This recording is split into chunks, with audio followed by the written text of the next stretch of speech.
Ini memang tempatnya ajang untuk berkreasi, apapun yang ada di otak bisa dikreasikan. TikTok tuh ada yang sampai ekstrim, sampai jatuh lah, pertontonkan keseksian tubuhnya mungkin. Itu zaman dulu juga kita bisa lihat kok. Kita misalnya hal porno gitu, gue juga sangat mudah kok dulu gue mendapatkan hal porno gitu. Lebih banyak yang membahayakan daripada yang positif. TikTok itu benar-benar mengemas sesuatu yang mungkin di Instagram belum tentu. Makin kesini kita harus tahu perkembangan zaman. Bahkan sebocah-bocahnya aja pun dia bisa bikin postingan di TikTok yang akhirnya bisa menjadi lebih produktif.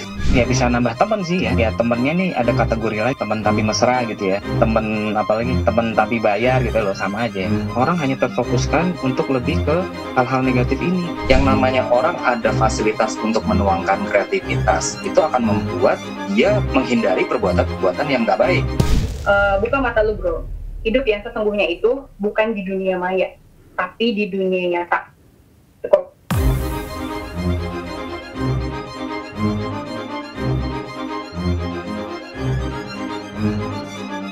Jadi teman-teman di sini bisa kita lihat kita lempar koin kayak biasa. Jadi pokoknya di sini ada kepala, ada buntut gitu. Jadi tim yang B, tim Alin, tim Ihsan dan tim Nursa, ketika dia tail berarti dia pro. Ketika dia heads berarti dia kontra. Gitu ya. Tinggal kita ikutin hasilnya seperti apa. Oke, kita cek aja langsung.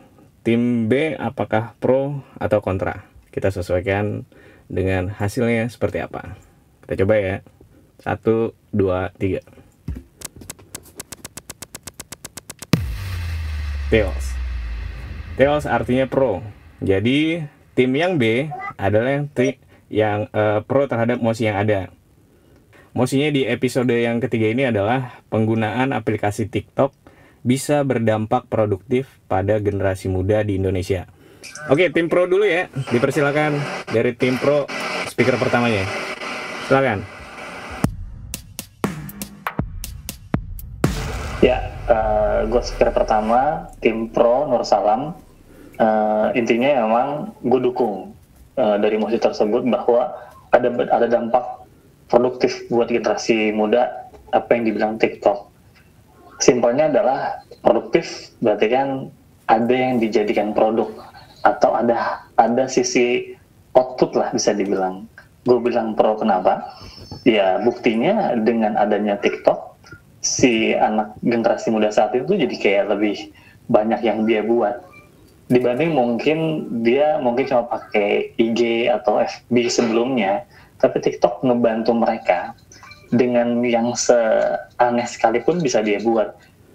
Bahkan sebocah-bocahnya aja pun dia bisa bikin postingan di TikTok yang akhirnya bisa jadiin bentuk kalau emang itu ada output menjadi lebih produktif di luar dari antara hasilnya A atau B itu produknya. Kalau ini adalah tentang bagaimana jadi hal yang lebih produktif, bukan lebih produktif, hal yang menjadi produktif buat generasi muda, tetap bahasanya adalah pro. Itu aja. Thank you. Cukup. Oke, sip. Mantap. Jadi setiap statement harus diakhiri dengan kata cukup.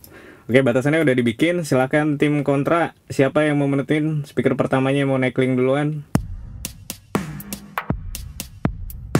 Oke, gue Elvi.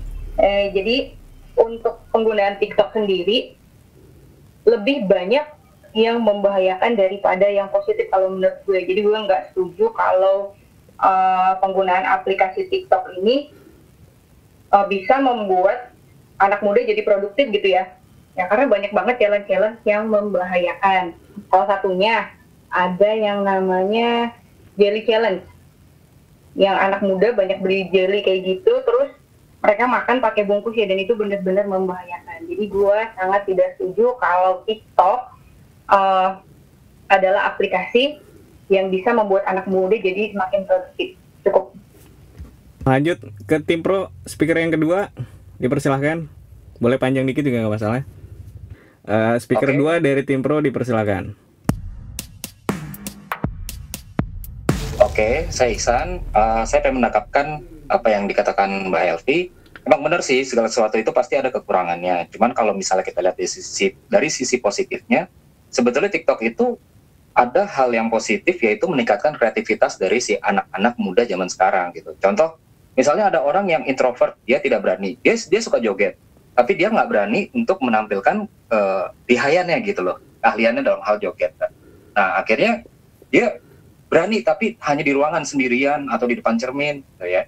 Dan sekarang ada fasilitasnya dengan dia merekam dalam sebuah video, lalu dia bisa mengeksplor keahliannya, dan dia bisa mengekspos ke masyarakat yang berhubungan dengan kreativitasnya dia gitu ya. Akhirnya ya orang jadi bisa lihat, oh ternyata dia jago joget juga ya, oh mungkin dia ahli di bidang ini, dan akhirnya dia bisa mendapatkan hasil juga, uang entah mungkin dari TikTok itu sendiri ya, atau misalnya kayak endorse kayak IG gitu, atau mungkin dia bisa dipakai untuk hal-hal lain yang bentuknya offline gitu loh. Kalau menurut gue pribadi sih seperti itu gitu loh. Ya sisi positifnya ya. Cukup. Oke, good. Lanjut ke tim kontra untuk menanggapi tanggapan berikutnya. Oke, gue Tony. Ya, di sini pasti gue mutlak nggak setuju bahwa si TikTok itu bisa produktif, apalagi dampak positif buat anak muda kita, itu nggak banget menurut gue. Nah, karena apa ya? Banyak hal yang bisa dilakuin, hal produktif lain yang bisa dilakuin banget sama anak-anak muda kita. Banyak aspek yang bisa dieksplor, banyak banyak pilihan lah ya kan, nggak harus TikTok lah. Nah, karena sebelumnya beberapa waktu lalu kita banyak menemuin di berita-berita tuh TikTok tuh ada yang sampai ekstrim, sampai jatuh lah dari atas atap lah, sampai berbuat ekstrim yang membahayakan si penggunanya ya kan. Menurut gue itu nggak setuju banget TikTok jadi momok yang benar-benar nggak bagus lah ditiru di aplikasiin sama anak-anak kita, karena banyak hal lain lah yang di sekeliling kita yang bisa dieksplor lebih jauh lagi dan lebih bermanfaat pastinya. Oke, cukup. Langsung aja dari tim pro yang terakhir berarti ya.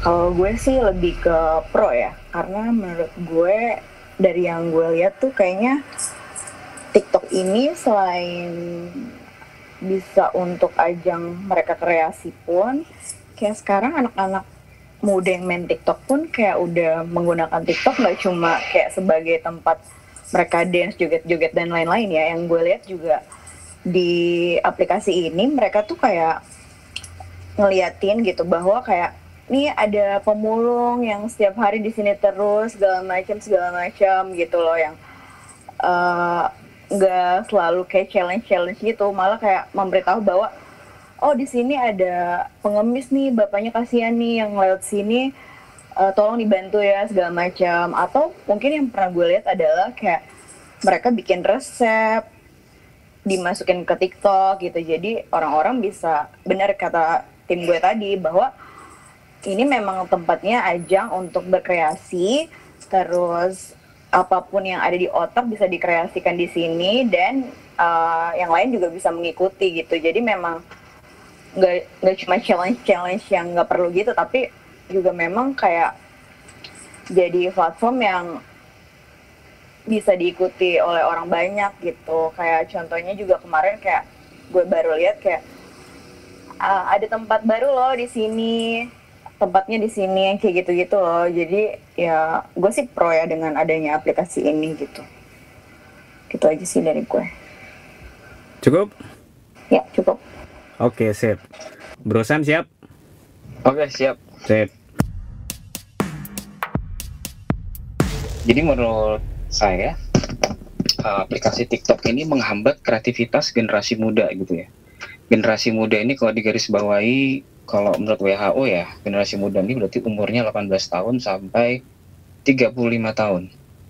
Nah, rata-rata pengguna di umur segini gitu ya, rata-rata mereka menggunakan aplikasi TikTok ini banyak negatifnya kalau yang gue lihat gitu ya. Ya oke lah, nambah produktivitas yang bagaimana dulu gitu loh. Kalau produktivitas di sini dalam artian membuli orang, produktivitas ini dalam artian memasang menampilkan konten-konten yang negatif gitu. Karena salah satu kelemahannya TikTok adalah dia punya sistem ban yang kurang baik gitu loh. Sistem security-nya sangat lemah. Jadi konten-konten sensitif tuh sangat sangat bebas sekali gitu loh. Jadi akhirnya yang terjadi adalah mereka ya bisa nambah teman sih ya. Ya temennya nih ada kategori lagi gitu. Teman tapi mesra gitu ya salah satunya. Temen temen tapi bayar gitu loh, sama aja ya. Atau apa namanya, Pak di luar yang curhat ya, lanjut.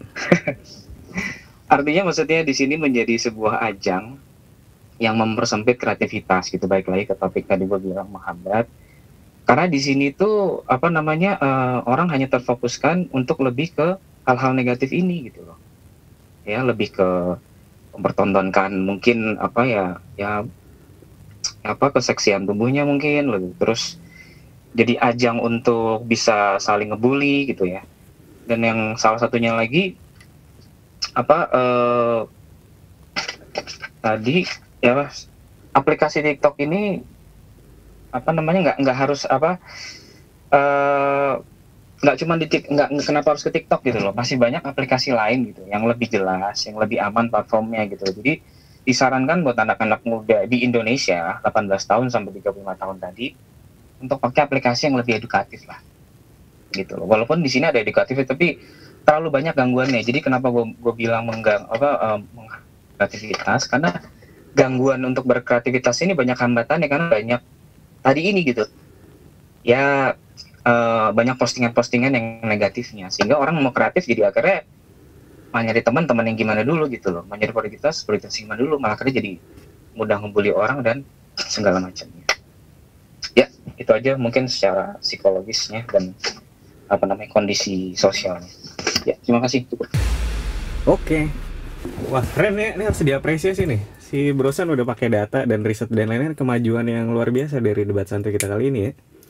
Suatu sindiran yang sakit di debat. Walaupun santuy pakai data ya. Selama ini nggak pernah pakai data gue. Jadi maksud gue, lo pakai data ya bro. Ini kan yang rame ini nih, si Trump itu kan dia nge-tackling si TikTok supaya nggak boleh di-download kan. Nah itu kalau mau dimainin juga boleh tuh gitu. Oke, mungkin kita relax bentar nih, kayaknya suasananya agak beda nih menurut gue nih, agak tegang kali ini bro, bener ya? Jadi ini banyak pencinta TikTok bro. Oh iya, oke. Jadi relax dulu. Oke, udah dipersiapkan ya untuk closing statementnya. Jadi kalau di closing statement dari Pro, speaker 1 lanjut speaker 2, speaker 3. Terus habis itu yang kontra, closing statement speaker 1, speaker 2, speaker 3. Oke, aman semuanya? Udah siap ya? Kita mulai dari closing statement di pihak Pro. Kita mulai ya, Bro Nursa. Yes. Oke, closing statementnya dari tim Pro dipersilahkan. Oke, tim Pro dari gua closing statement dari ketiga statement tim kontra, semua tentang bagaimana sisi negatif dan postingan yang nantinya berefek apa. Basically segala hal di dunia ya kayak pisau, tergantung ini dipegangnya gimana. Buat potong buah manfaat, buat bikin lecet orang juga bisa gitu kan ya. Jadi baik lagi, dan bahkan kalaupun emang secara algoritmanya pasti TikTok juga ada, kenapa akhirnya yang keluar yang negatif? Berarti si orang yang buka aplikasi itu dari awal yang dia tonton yang negatif, diposting terus lah apa yang memang dia buka dari awal itu terus tuh. Jadi bisa dibilang kita nggak perlu khawatir dengan apa yang lebih banyak negatifnya dibanding enggak, karena secara kita pribadi bisa punya screen itu. Walaupun tadi dibilang 18 sampai 35, buat gue itu udah satu hal yang dia udah bisa tahu. Kalaupun emang harus kena, ada orang yang memang kadang harus kebeset dulu sama pisau biar dia belajar tuh salah. Dan untungnya adalah karena dia aplikasi dengan video, apapun yang dilihat dan ada efek apa itu langsung kelihatan dan bisa langsung di direct ke orangnya yang memang punya postingan tersebut. Jadi gimana pun kita masih bisa ada sisi untuk menyelamatkan lah, sebelum itu tambah parah tuh si pisau buat nancep-nancep orang gitu kan. Jadi masih bisa paling kebeset lah. So soal apa gimana, kadang orang perlu belajar itu. Jadi tetap pro berpikir bukan tentang negatifnya nggak ada, tapi kita perlu lihat bahwa ada beberapa hal yang kita bisa screen di awal dan bisa dipilih di awal. Bakal banyak video yang tutorial, tips dan yang lainnya. Kayak tadi ada share tentang gimana peduli sama sesama. So tetap di pro. Untuk TikTok punya dampak produktif bagi generasi muda. Thank you, cukup. Nah, kalau menurut gua sebetulnya kan yang namanya hidup di zaman ini kan kita selalu berubah ya situasinya gitu loh. Yang ada terus sebetulnya yang berubah hanya kemasannya atau terlihat. Yang zaman dulu tidak dengan teknologi, yang zaman sekarang dengan teknologi. Kalau misalnya kita ngomongin masalah ada kekurangan dan kelebihan, ya orang zaman dulu pun juga banyak kok sesuatu yang dia bisa ambil pelajaran keburukan-keburukan entah dari TV, dari berita gitu loh. Nah bedanya zaman sekarang orang udah nggak nonton TV, nggak nonton berita, kurang lah ya yang nonton seperti itu. Orang lihatnya sosial media kayak TikTok atau IG atau YouTube. Nah sebetulnya sama-sama aja gitu situasinya kalau ngomongin masalah negatif. Tapi kalau ngomongin kelebihan, menurut gua karena yang namanya orang ada fasilitas untuk menuangkan kreativitas, itu akan membuat dia menghindari perbuatan-perbuatan yang nggak baik. Contoh, misalnya waktu itu gue pernah ngerasa muda, gue pernah ngerasa kuliah, SMA. Gue tahu aktivitas gue pada saat itu, banyak hal buruk yang gue lakukan, dan orang tua gue nggak tahu sama sekali terhadap apa yang gue lakuin. Bedanya kalau di zaman sekarang, misalnya si orang ini mau melakukan apapun yang berhubungan dengan sosial media, dia langsung ketahuan gitu loh. Apa sih yang dilakuin, kesalahan apa sih yang dilakuin tadi kayak misalnya Bang Nusa bilang juga ya kurang lebih seperti itu gitu. Lebih ke kontrol pada zaman adanya sosial media atau adanya video gitu loh. Nah itu kalau ngomongin masalah sisi negatifnya ya, dia berbuat baik atau berbuat buruk. Tapi kalau tadi yang gue bilang ngomong kreativitas, dulu gue ngerasa nongkrong kegiatannya, terus ngumpul-ngumpul sama temen, terus nggak tahu lah entah apa gitu ya. Kalau sekarang ada fasilitas, orang daripada nongkrong-nongkrong mendingan ngumpul-ngumpul yuk kita joget-joget yuk. Misalnya joget-joget dari sisi joget ya. Atau yang kedua, ngumpul yuk kita bikin tentang konten masakan yuk atau apa gitu loh. Yang intinya ada sesuatu hal positif yang mereka lakukan. Ya balik lagi, emang tadi kayak Nusa bilang, mungkin ada sisi buruknya yaitu kayak menonjolkan aurat lah atau apa ya, itu sisi negatif, emang benar gitu loh. Tapi ngomongin masalah kayak gitu, zaman dulu juga kita bisa lihat kok. Kita misalnya hal porno gitu, gue juga sangat mudah kok dulu gue mendapatkan hal porno gitu. Entah dari VCD, entah dari kartu-kartu remi lah, apa gitu loh. Intinya sama aja, zaman dulu sama zaman sekarang sama aja, cuman mediasinya beda. Tapi yang membedakan pada saat ini ada TikTok, orang jadi lebih mengarah ke kegiatan-kegiatan positif. Walaupun pasti tetap ada hal negatif. Gitu. Mungkin cukup dari saya, thank you. Oke, jadi tadi yang disinggung sama tim kontra itu mengenai mungkin kenapa harus medianya TikTok gitu, kenapa nggak media yang lain gitu. Kalau di sini menurut gue sih lebih kepada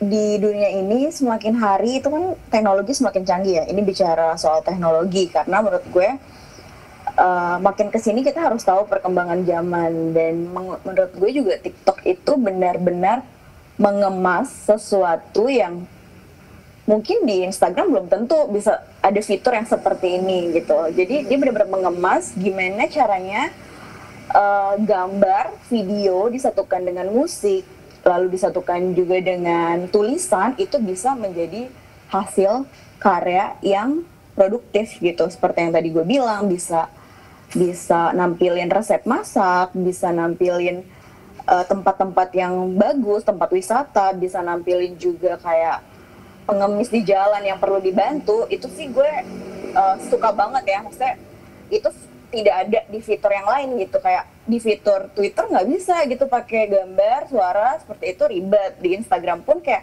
nggak bisa tiba-tiba soundnya, back soundnya ada musik seperti itu gitu. Jadi menurut gue kenapa gue bilang TikTok ini juga produktif karena itu, jadi dia menyatukan semua fitur jadi satu. Jadi gue bilang TikTok sih sangat membantu ya untuk generasi muda yang memang mereka belum tahu tempat untuk menyalurkan kreativitasnya gitu. Selain itu kan waktu itu juga TikTok pernah dicekal kan, cuma ternyata TikTok itu dia juga ternyata berpartisipasi gitu dalam pelatihan literasi digital buat pegiat internet gitu, biar menggalakkan penggunaan internet secara positif gitu. Jadi sebenarnya ini udah ditanggulangin sama TikTok sendiri gitu.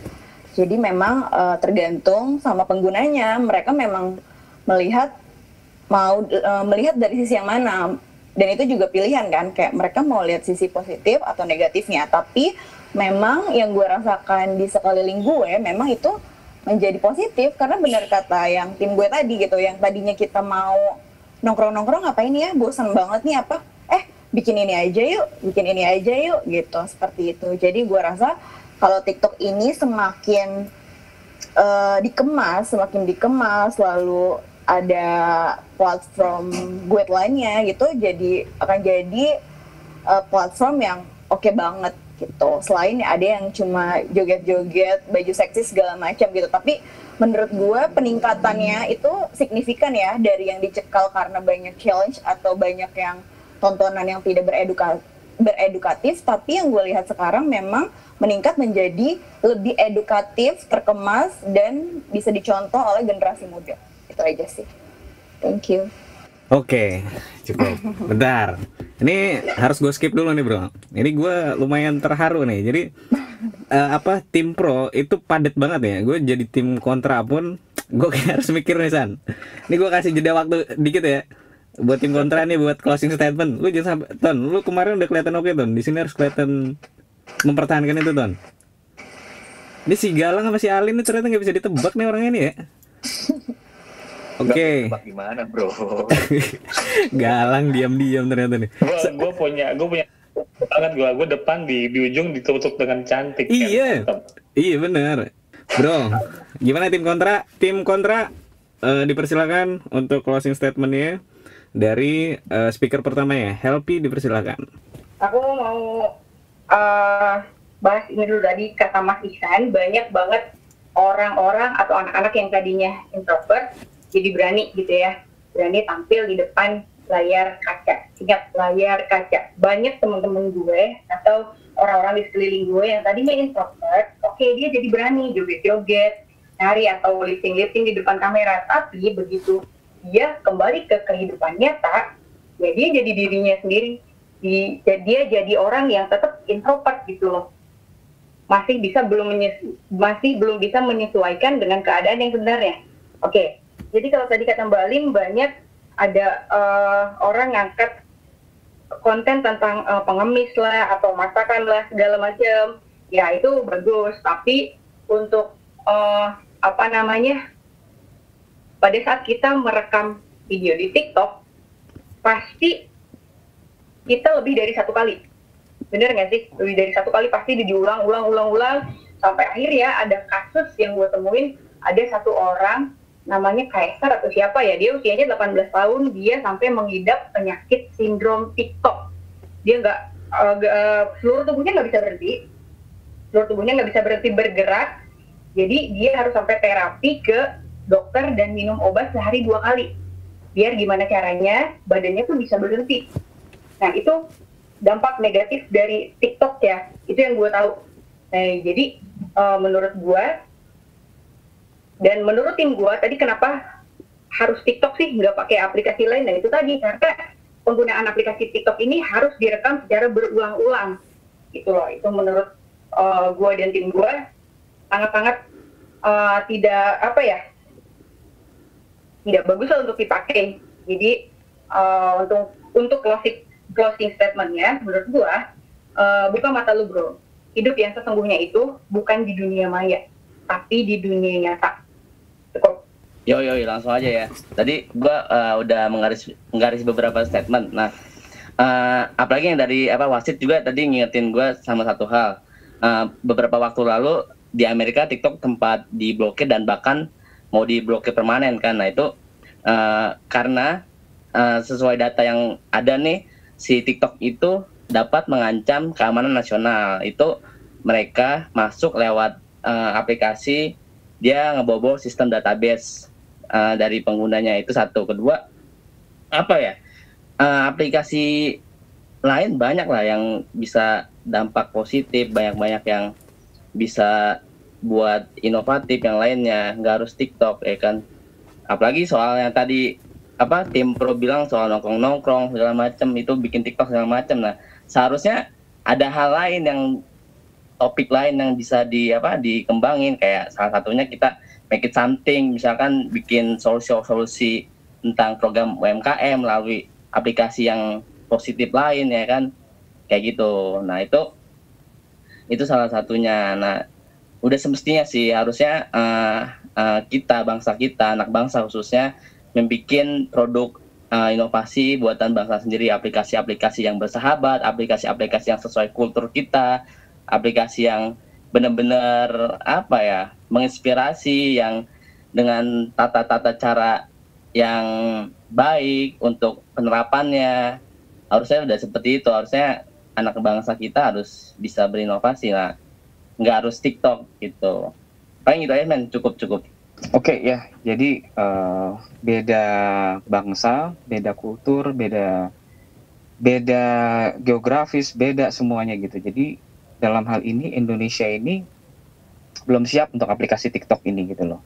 Terbukti dari mayoritas penggunaan TikTok ini gitu loh, kebanyakan ya isinya ya joget ya, oke lah ada konten yang lainnya, tapi ya mayoritas joget. So jadi kalau bicara soal kedewasaan, dewasalah kalian generasi muda untuk memilih aplikasi yang lebih baik. Kalau ada yang lebih baik, kenapa pilih yang kurang baik gitu ya? Dan kreativitas itu nggak tergantung di TikTok gitu, masih banyak yang lain.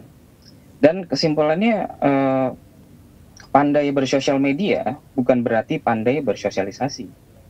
Jadi aplikasi TikTok ini justru malah membuat orang menjadi antisosial gitu, memfasilitasi adanya bullying, memfasilitasi melakukan body shaming, gitu, memfasilitasi adanya kejahatan seksual dan senetatan yang lainnya. Jadi Abraham Maslow, seorang psikolog Amerika, ya dia punya 5 urutan hierarki ya. Nah, saat ini negara kita ini belum memenuhi tahapan yang paling bawah sendiri gitu, yaitu kebutuhan merasa aman, kebutuhan secara ekonomi dan segala macam. Justru aplikasi ini malah menjauhkan kita dari kebutuhan dasar ini gitu loh, karena aplikasi ini adanya di kebutuhan yang di atas itu gitu loh. Kita belum nyampe ke sana gitu loh, yang bawahnya dulu harus kita penuhin dulu sebenarnya. Oke, jadi dari gue itu aja closing statementnya. So generasi muda, be smart, bangga sama kebudayaan kita, sesuaikan aplikasi yang harus kita buat atau kita pakai dengan kebudayaan kita gitu. Bangga dengan budaya Indonesia. Cukup, terima kasih. Oke, santuy, tenang. Ini karena kita ada audiens, sebelum audio dinyalain semua, gue pengen minta ada tanggapan. Kan ada 3 orang nih ya.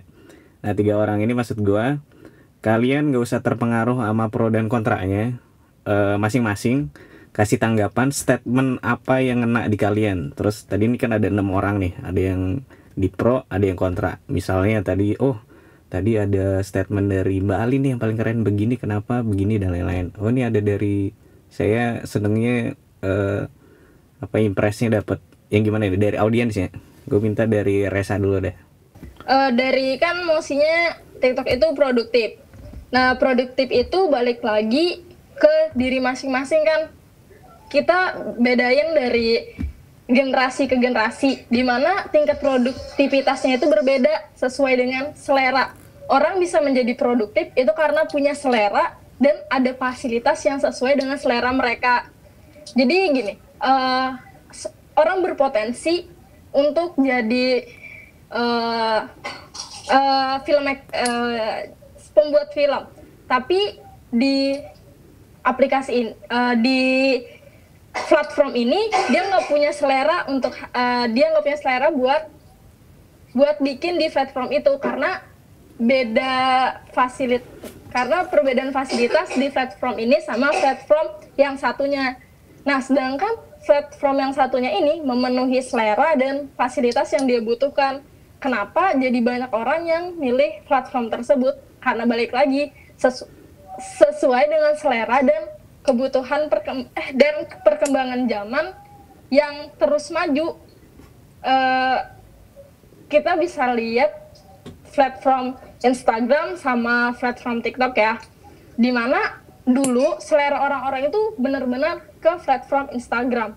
Nah, sekarang orang-orang itu kayak mulai beralih dan mulai ngelihat kalau apa yang ada di platform sebelah itu tuh lebih sesuai sama selera mereka, dan perkembangan yang ada di platform sebelah itu lebih memenuhi mereka. Jadi gitu. Jadi balik lagi ke selera dan fasilitas. Oke, sip. Oke, kita lihat tanggapan audiens dari orang yang super luar biasa ya. Bagaimana tanggapan beliau? Bro Heru? Masih ada kan? Iya bro, ya bro. Mantap. Apa? Nggak usah kayak Resa mau di ini. Yang penting Iya, enggak. sebagai ini aja. Ini habis minum apa gimana bro? Waduh. Bener suaranya. Bro Heru, pokoknya ini aja sebagai penonton tadi mungkin atau mau ngasih pandangan ya boleh. Tanggapannya aja dari statement yang ada yang berenam ini gimana bro? Kalau gua lebih setuju sama si Mbak Helvi sama si Bro Sandi ya. Karena apa? Dunia maya tidak sama dengan dunia kenyataan. Udah, itu aja cukup. Wih, luar biasa, sangat menginspirasi sekali statement Anda, Pak. Lanjut, audiens berikutnya Bro Abel. Kalau yang paling ngena sih sebenarnya gue nggak tahu nih kata-katanya siapa tadi, soalnya gue cuma nyimak lewat headset aja, tapi gue tetap nyimakin percakapan dari pro ataupun kontra. Kalau yang paling ngena tuh, hidup lu tuh bukan di dunia maya tapi di dunia nyata. Itu sih yang paling ngena banget sih. Iya benar, kita itu emang hidupnya emang di dunia nyata dan bukan hidup di dunia maya. Dan balik lagi, tadi kan itu yang paling ngena. Kalau statement gue, mungkin ini pandangan gue aja ya mas, boleh setuju atau enggaknya, cuma ya, gue lebih ke kontra sih. Gimana? Kalau gue lebih ke kontra. Oke, ini cuma siap. Ini aja statement gue aja, ini lebih ke kontra, karena kalau gue lihat platform TikTok ini, aplikasi TikTok ini lebih apa ya? Kalau yang tadi bilang umur 18 sampai 35 itu masa-masa anak muda lah ya, produktif lah. Cuma yang lebih kasihannya itu anak-anak yang masih di bawah usia, yaitu anak-anak TK, anak-anak SD, 1 sampai kelas 6 SD. Mereka terkena dampak dari aplikasi itu. Nah, dampaknya apa? Nyanyiannya. Dari nyanyiannya, karena gue punya anak kecil dan teman-temannya gue lihat banyak yang gunain aplikasi itu karena ngelihat kakaknya, dan mereka malah nyanyi yang bukan pada takarannya gitu. Kalau sedangkan ya kalau usia-usia kita kan pasti kalau anak-anak kecilnya nyanyi yang wajar-wajar aja, balonku, ada bass. Sorry, lagi jalan. Itu kalau anak-anak usia sekarang kan, anak-anak usia sekarang kayaknya kalau kita dengar nyanyi mamah muda, papa muda, aduh, kayak gimana ya, aduh, gua nggak bisa bayangin nanti kalau kedepannya seperti apa nih aplikasi tetap berjaya di negara ini gitu loh, tetap berada di posisi peringkat paling atas ini aplikasi, gua nggak ngerti. Dan yang tadi Mas Sandi bilang tingkat keamanan dari si aplikasi ini memang kurang banget gitu loh. Cuman ya kontra lah kalau gua berpendapat buat aplikasi ini. Udah sih mas, itu aja. Oke, siap. Tapi lu sendiri main TikTok nggak, Bel? Kagak sama sekali. Nggak sama sekali. Dari pertama kali launchingnya pun gua nggak bakal mainin. Paling males. Nggak bakal gua. Wah, mungkin bisa dicoba dulu, Bel. Dicoba dulu. Kali aja bisa jadi lebih benci gitu loh, Bel. Pokoknya menurut gue episode kali ini sangat seru sekali, karena gue nggak bisa nebak ya. Ternyata itu statement-statementnya bener-bener padat dan bisa saling serang satu sama lain gitu. Mikrofonnya nyalain aja semua bro, jadi kita saling tektokan aja. Titik temu dari antara pro dan kontra ini apa sih gitu. Jadi sambil nyantai aja. Kalaupun mau disampaikan silahkan.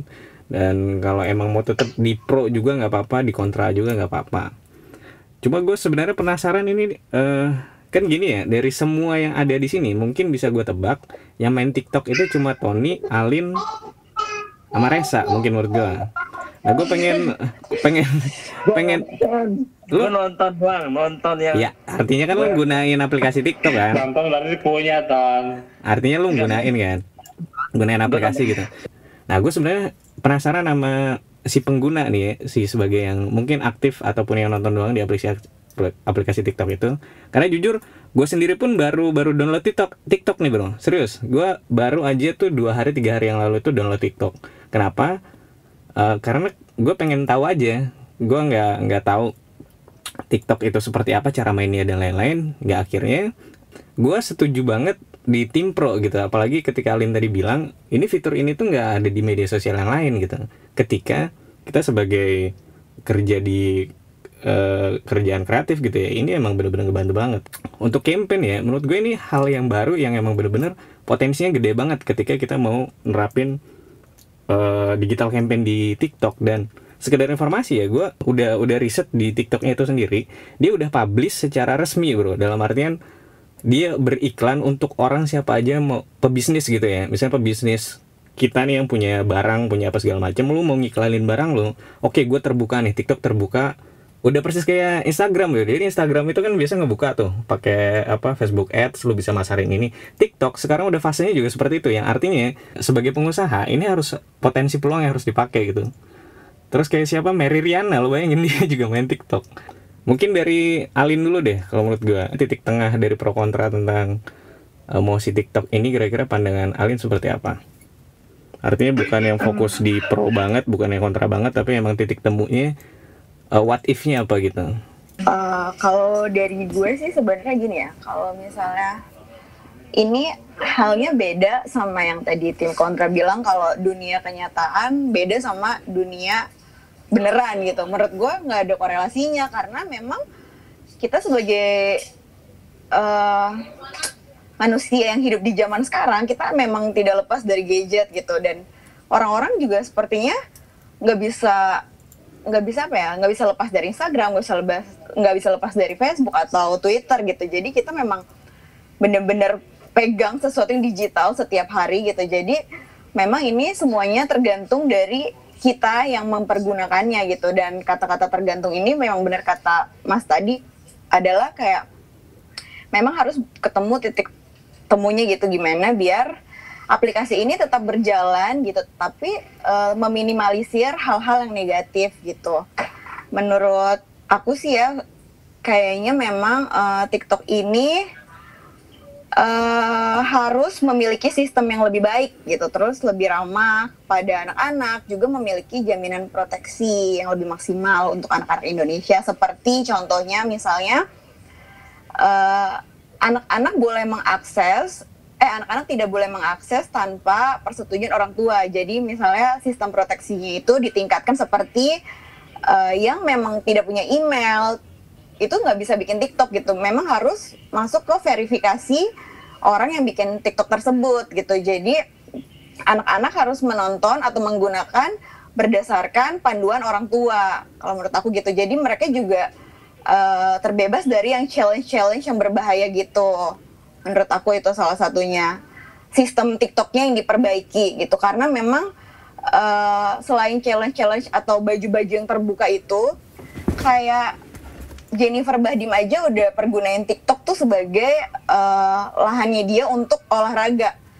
Nah, dan itu juga memicu orang-orang lain juga untuk berolahraga gitu. Jadi tetap banyak positifnya, tapi memang harus sistemnya yang diperbaiki sebaik-baiknya. Itu aja sih menurut aku.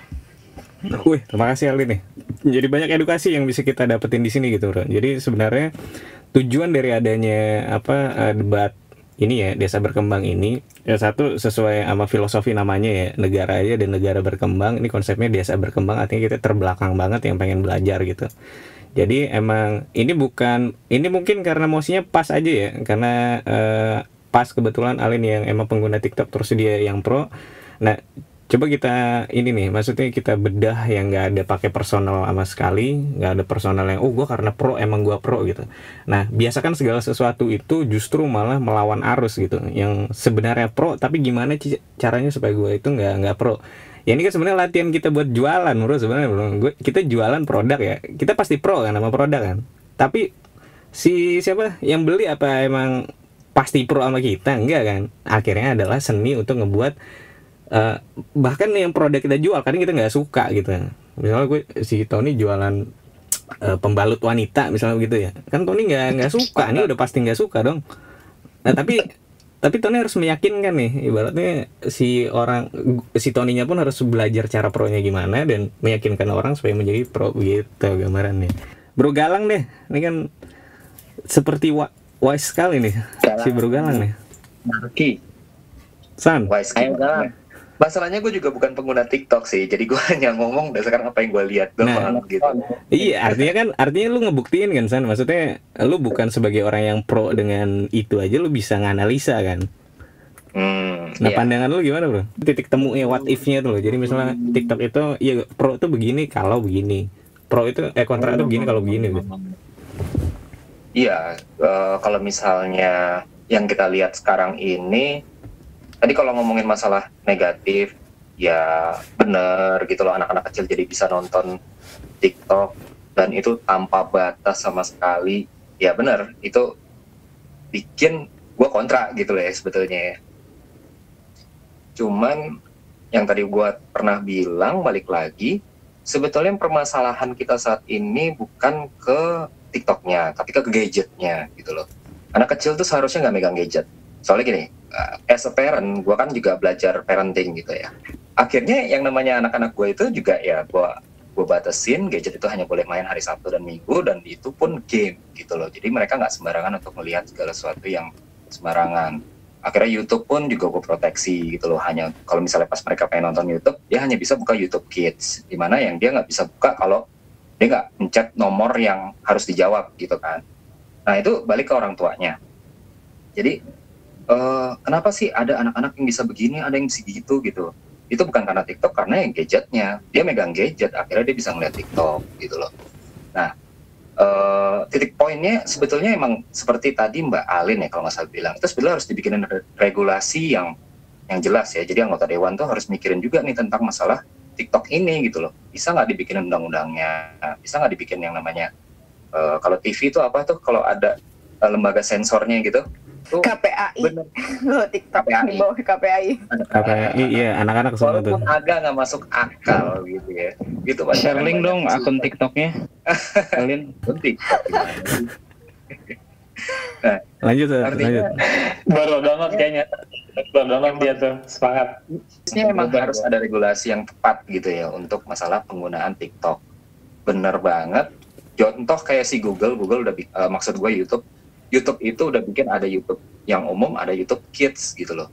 Dan orang tua harus kekeh anak itu nggak boleh megang YouTube selain YouTube Kids. Nah, kalau ini orang tua tuh harus kekeh bahwa si anak kecil itu nggak boleh megang atau nonton TikTok gitu ya. Kalau gadget itu terlanjur dia pegang, ya nggak boleh ada TikTok gitu loh. Cuma masalahnya juga tetap lagi akhirnya orang di IG pun lihat story bisa ngeliat TikToknya gitu kan. Maksudnya TikTok akhirnya bisa di-share di Instagram kan gitu loh. Ya itulah permasalahan regulasi aja sih kayaknya yang nggak bisa ketemu gimana supaya bisa aman tapi tetap bisa berkreativitas. Dan kalau masalah karakteristik orang ya emang nggak bisa diapa-apain. Misalnya kalau tadi Mbak Elvi bilang orang yang introvert dia bisa aktif di dunia maya, akhirnya dia tetap akan introvert di ininya. Nah emang sesuatu yang nggak bisa dia ubah, tapi ada fasilitas yang dia bisa lakukan gitu. Misalnya kalau nggak ada TikTok atau nggak ada sosial media, mungkin dia lebih nggak bisa mengekspresikan apa yang dia miliki pada saat ini gitu loh. Tapi dengan adanya ini, akhirnya ya terfasilitasi, tapi ya bentuknya sosmed. Gitu.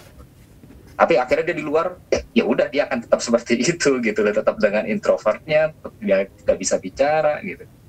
Ya plus minus dan ya gitu deh. Mungkin itu aja dari saya. Tapi lu udah nyoba TikTok belum, San? Gue belum pernah download sih, nggak pernah nyoba. Ya udah coba dulu. Tujuannya buat riset Kalau bro. mau pelajari, emang sih di situ Iya, bakal perlu. ada ads juga ya. Bener, enggak. Tadi lu bilang ya. bakal Gua ada tuh ads. benci banget udah serius bro. Sebenarnya bencinya kenapa? Karena gue tidak menemukan sosok yang gue temukan aja. Tapi joget-jogetnya gue setuju aja sebenarnya. Karena lu sebagai penikmat. Iya, karena gue nggak ada yang lebih ini apa gitu ya. Iya. Nah setelah itu gue taunya adalah ketika gue searching apa nyari keywords gitu ya. TikTok tuh ngebuka bisnis gila loh. Maksudnya secepat itu bro. Maksudnya ngebuka apa TikTok bisnis gitu. Betul. Orang yang buntu main di YouTube, dia solusinya adalah main di TikTok. Di Contoh, TikTok. teman gue ada yang dia main make up di YouTube. Tapi di YouTube dia agak kurang greget gitu ya, viewernya rendah, subscribe-nya rendah. Akhirnya dia coba di TikTok, itu jadi malah lebih tinggi. Jadi TikTok itu jadi kayak, nggak tahu ya, kata dia gini, walaupun followernya nggak sebanyak itu, tapi yang nonton bisa jauh lebih banyak gitu loh. Yang nge-like bisa jauh lebih banyak. Gue nggak ngerti algoritmanya mereka gimana, karena gue nggak pemakai. Tapi cukup aneh ya, cukup unik juga nih TikTok. Jadi memfasilitasi orang yang di YouTube ini udah mentok gitu loh. Ya benar-benar. Dan apalagi nanti mau ada ads-nya juga gitu ya. Gue nggak tahu Bener. udah ada apa belum. Mungkin kalau Orang yang biasa dulu cuma joget-joget terus iseng-iseng, itu lama-lama bisa kaya mendadak. iya. Karena ads itu akan masuk gitu loh. Gitu. Nggak, Sama kayak YouTube waktu itu- kira-kira tahun 2012 ya. Itu dari segi user bro. Maksudnya ini dari segi pebisnis ya. Maksudnya yang bayarin orang-orang joget-joget itu gila nggak bro? Udah dibuka. Itu dia. Gila, maksudnya biasa kan kita main kalau nggak Google Ads, Facebook Ads kan, paling oke kan. Dan itu ada risetnya parah banget, bener kan? Sekarang ada TikTok Ads, lu bayangin, wah, ini kan Udah ajaib ya. udah, Ton, lu kalau misalnya nyari keywords coba ya deh. Misalnya lu mau nyari keywords buat iklan apa gitu ya, barang, kan pilihannya dua, Google Ads, Facebook Ads kan. Itu tuh si TikTok muncul tuh dia, dengan keywords itu dihajar juga dia dompleng ke Google. Nice dong ya. Mm-mm. Gokil.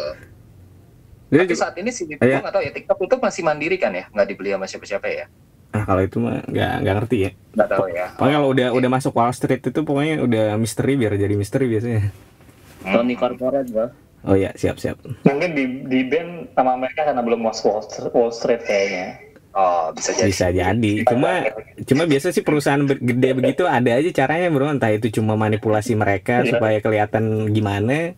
Saya logikanya perusahaan besar yang berani main gila itu cuma Wall Street doang yang bisa jadi begitu ya.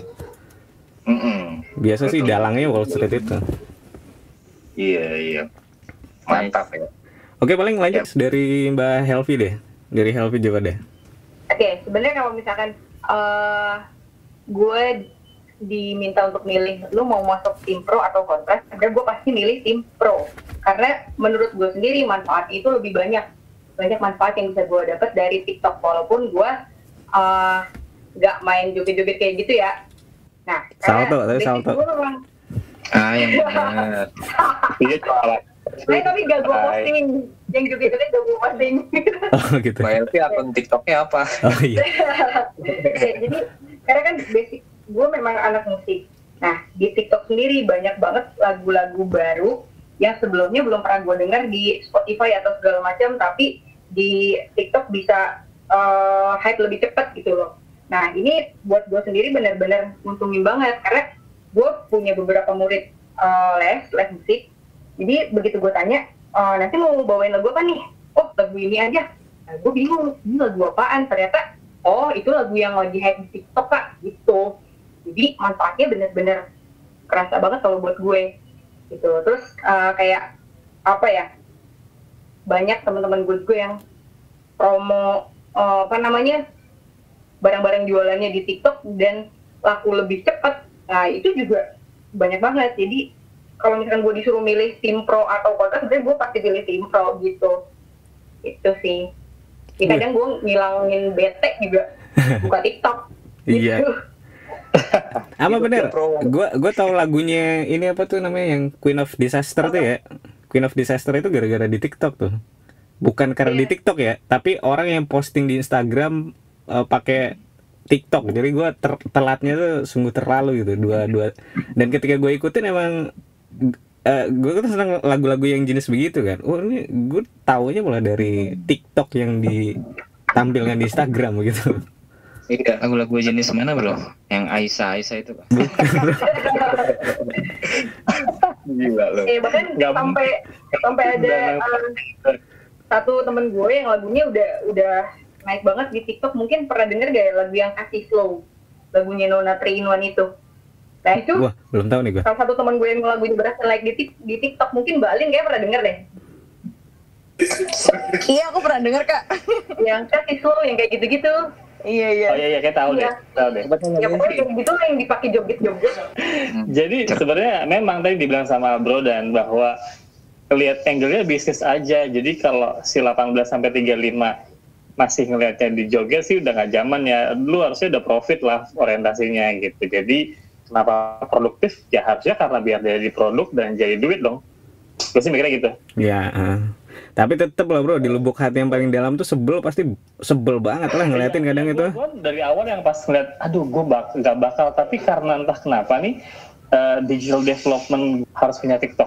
Yakin lo gue ngapain bikin begituan gitu, tapi dia karena dia emang orang digital business kan, jadi akhirnya lu nggak tahu engagement-nya kan kayak gimana. Justru karena masih mereka belum pada main, kita bisa main lebih dulu. Jadi kayak sebelum wave-nya tambah tinggi, kita bisa main duluan lah.